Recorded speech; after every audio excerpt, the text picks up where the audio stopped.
नमस्कार, मी प्रतीक्षा. DNA मराठीमध्ये आपलं स्वागत. अहिल्यानगर जिल्ह्यातील जामखेड शहरातून जाणाऱ्या 554D जामखेड सौंदाडा राष्ट्रीय महामार्गाचं काम गेल्या 4 वर्षांपासून रखडलं आहे. 2023 मध्ये घृष्णेश्वर कन्स्ट्रक्शन आणि श्री गणेश कन्स्ट्रक्शन पुणे यांना हे काम देण्यात आलं होतं. मात्र अद्यापही रस्ता पूर्ण झालेला नाही. यातच काही धनदांडग्यांच्या दबावामुळे रस्त्याचा मूळ मार्ग बदलण्यात आल्याचा आरोप स्थानिक नागरिकांनी केला आहे. उपोषण करूनही प्रशासनाकडून कोणतीही ठोस कारवाई झालेली नसल्यानं नागरिकांनी आता न्यायालयात धाव घेतली आहे. जामखेड शहरातील हा महामार्ग नागरिकांसाठी अत्यंत महत्त्वाचा आहे. मात्र गेल्या 4 वर्षांपासून या रस्त्याचं काम अपूर्ण अवस्थेत आहे. अनेक दशकांपासून या रस्त्याचं काम व्हावं अशी स्थानिक नागरिकांची इच्छा होती. या 2023 मध्ये रस्त्याचं काम घृष्णेश्वर कन्स्ट्रक्शन आणि श्री गणेश कन्स्ट्रक्शन पुणे यांच्याकडे या कामाची जबाबदारी देण्यात आली होती. स्थानिक नागरिकांच्या आरोपानुसार काही प्रभावशाली लोकांनी आणि व्यापाऱ्यांनी अधिकारी आणि ठेकेदार यांच्याशी संगनमत करून रस्त्याचा मूळ मार्ग बदलला. अतिक्रमण काढण्यासाठी पत्र देणाऱ्या अधिकाऱ्यांनीच काही दिवसांनी अतिक्रमण नाही असं पत्र दिल्यानं या प्रकरणात संशय निर्माण झाला आहे. दरम्यान या मतदारसंघात रोहित पवार आणि राम शिंदे हे 2 प्रमुख लोकप्रतिनिधी असतानाही प्रश्न कायम आहे. रस्ता बदलल्यामुळे काही नागरिकांनी न्यायालयात धाव घेतली असून आम्ही विकासाच्या विरोधात नाही, पण आमच्यावर अन्याय होऊ नये अशी भूमिका त्यांनी घेतली आहे. साधारण 2023 पासून आम्ही या विषयामध्ये सक्रिय आमच्यावर कसा अन्याय झालाय हे प्रशासनाच्या आणि माध्यमांच्या समोर मांडत आलो आहोत. आम्ही सातत्याने हे सांगण्याचा प्रयत्न करत आहोत की आम्ही या रोडच्या आणि या विकासाच्या कुठल्याही विरोधामध्ये नाहीये. आमच्या ह्या पूर्व बाजूच्या रस्त्याच्या पूर्व बाजूच्या ज्या जागा आहेत त्या खरेदीच्या आहेत, त्या रीतसर परवानगी घेऊन बांधकाम करण्यात आलेले आहेत आणि आम्ही कुठल्याही प्रकारचं अतिक्रमण केलेलं नाही आणि आम्ही विकासाबाबत आग्रही आहोत. हे असे असताना देखील नॅशनल हायवेच्या अधिकाऱ्यांनी आणि संबंधित ठेकेदारांनी संगनमताने आमच्या बाजूला हा रस्ता साधारणतः 3 ते 4 मीटर सरकवला. सुरुवातीला आमच्या रस्त्यापासून 15 फूट पुढे असणारी 15 मीटरची हद्द ही नंतर त्यांनी सरकून 14 मीटर आमच्यापर्यंत नेली. म्हणजे हा जो अन्याय आमच्यावर होतोय ह्याचं सातत्याने मागच्या 3 वर्षापासून आम्ही आवाज उठवत होतो, परंतु आमची दखल न घेतल्यामुळं 2023 ला मी याचिका दाखल केली संभाजीनगर उच्च न्यायालयामध्ये. त्या ठिकाणी संयुक्त मोजणी करण्यासाठी न्यायालयाने आदेश दिला. त्या आदेशाप्रमाणे आम्ही रिसर्च सिटी सर्वे ऑफिसला आमची मोजणी फी भरून आमची सर्व कागदपत्रे जमा करून आम्ही मोजणी अर्ज केला, परंतु कुठल्याही प्रकारच्या मोजणीसाठी संबंधित अधिकारी संयुक्त मोजणी असताना देखील आमच्यापर्यंत आले नाहीत. परंतु कोर्टाची दिशाभूल करून त्यांनी अशा पद्धतीने निदर्शनास आणलं की अहवाल मोजणी झाली आहे म्हणून. परंतु मी किंवा महाजन, क्षीरसागर व हे राऊत हे सर्वजण आम्ही कोर्टात गेलेले असताना देखील मोजणी झालीच नाही. झाली असेल तर त्या अहवालावर आमची सहीच नाही.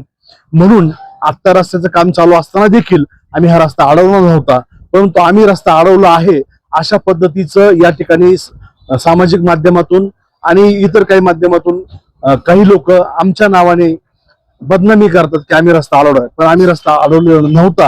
हा रस्ता आमच्या समोर देखील आज देखील झालेला आहे.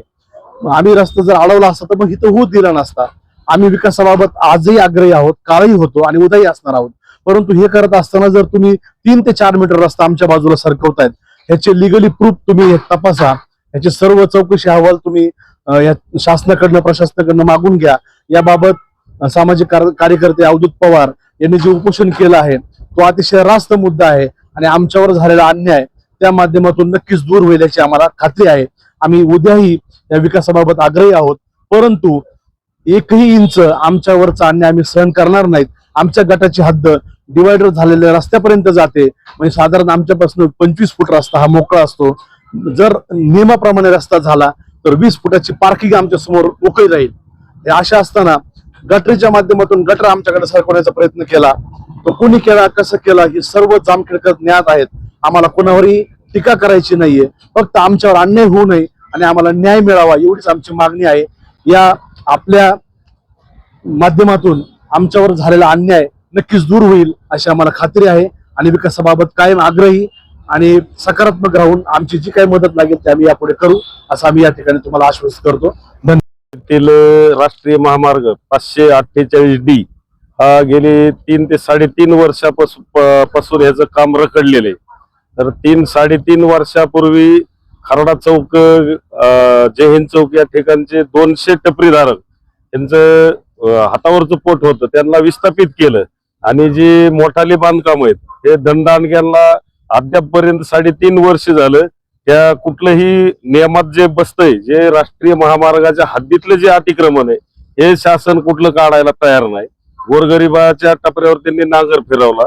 तर आम्ही जामखेड कृती समिती, जामखेड मधील सर्व पक्षीय नेते, कार्यकर्ते, आम्ही सर्वांनी सामाजिक कार्यकर्ते अवधूत पवार यांच्या नेतृत्वाखाली आम्ही आंदोलन केलं, उपोषण झालं. त्या उपोषणात देखील आम्हाला राष्ट्रीय महामार्गाचे भूमी अभिलेखचे जे अधिकारी आले त्यांनी लेखी दिलं. लेखी दिल्याच्या नंतर देखील कोर्टाने त्यांनी कोर्टाचं कारण सांगितलं की न्यायालयाने त्याला स्थगिती दिली, पण न्यायालयाने अतिक्रमण काढण्याला स्थगिती दिलेली, की न्यायालयाने खुणा करायला स्थगिती दिलेली नाही. तरी आमची जामखेडकरांची मागणी कोणावर अन्याय होऊ नये, पण ज्या अंदाजपत्रक राष्ट्रीय महामार्गाचं तयार झालेलं आहे त्या राष्ट्रीय महामार्गाच्या अंदाजपत्रकाप्रमाणे हा रस्ता 548D तयार करून देण्यात यावा. NH 548D या रस्त्याचे काम चालू असताना काही संबंधित अधिकाऱ्यांनी व ठेकेदारांनी संगनमत करून हा रस्ता आमच्याकडे सरकवलेला आहे. आणि सरकवताना त्यांनी ड्रेनेजची जी लाईन आहे ही आमच्या जे पुराव्या म्हणजे आमच्या उतार्यामध्ये जेवढी जागा आहे त्याच्यामध्ये ते सरकवत आहेत. कुठलाही अधिकार नसताना, कुठलाही त्यांच्याकडे पुरावा नसताना त्यांनी आमच्याकडे कमीत कमी 3 ते 4 मीटर आमच्याकडे ते सरकवलेलं आहे. आणि हा आमचा म्हणजे या रस्त्यासाठी कुठलाही विरोध नाहीये. आम्ही याच्या आधी पण कधी विरोध नाही केलेला, आम्ही विरोध करतही नाहीये. फक्त आमचं एकच मत आहे की आमच्यावर अन्याय होऊ नये आणि आमचा झालेला जो अन्याय तो दूर करण्यात यावा, एवढी एक विनंती आहे. जामखेड शहरातून जाणारा राष्ट्रीय महामार्ग 548D हा गेले 3 ते 3.5 वर्ष प्रशासनातील अभाव, ठेकेदारांची मनमानी यामुळे रखडलेला आहे. जामखेड शहरातून जाणारा हा रस्ता मराठवाड्याचं प्रवेशद्वार म्हणून ओळखला जातो. व्यापाराच्या दृष्टीने, जामखेड शहरवासियांच्या दृष्टीने हा रस्ता अत्यंत महत्वाचा असून तो त्वरित पूर्ण करावा अशी समस्त जामखेडवासियांची मागणी आहे. जामखेड नगर परिषदेच्या वतीने सुवर्ण जयंती महाराष्ट्र सुवर्ण जयंती नगरोत्थान महाअभियान अंतर्गत पाणी पुरवठा योजना आणि बहिरी गटर योजना यांची कामं चालू आहेत.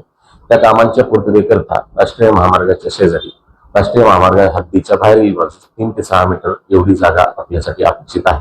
त्या अनुषंगाने राष्ट्रीय महामार्गाच्या कामकाज जे काम चालू आहे त्याच्या आजूबाजूच्या मालमत्ताधारकांना आपण फेब्रुवारी महिन्यामध्ये त्यांचे जे अनधिकृत अतिक्रमण आहे किंवा बांधकाम आहेत त्या अनुषंगाने त्यांना नोटीस दिलेल्या होत्या. त्या नोटीसला त्यांनी कोर्टामध्ये माननीय उच्च न्यायालयामध्ये त्या संदर्भात अपील दाखल केलेली असल्यामुळे त्याची सुनावणी 24 मार्च 2026 रोजी होणे अपेक्षित होते, परंतु वेळेअभावी सदर सुनावणी न झाल्यामुळे त्याची सुनावणी, पुढील सुनावणी 5 मे 2026 रोजी ठेवली आहे.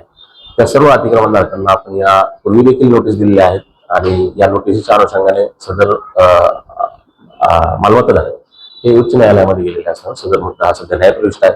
जी मालकी राष्ट्रीय महामार्गाची आहे त्या राष्ट्रीय महामार्गाच्या प्राधिकरणाच्या वतीने या संदर्भात त्यांची उचित कारवाई केली जाईल आणि नगरपालिकेच्या वतीने बहिर गटर योजना आणि पाणी पुरवठा योजना यांच्या अंमलबजावणीसाठी उचित कारवाई न्यायालयीन प्रक्रियेच्या अधीन करण्यात. प्रतिनिधी मुंतजीर शेख, DNA मराठी, अहिल्यानगर.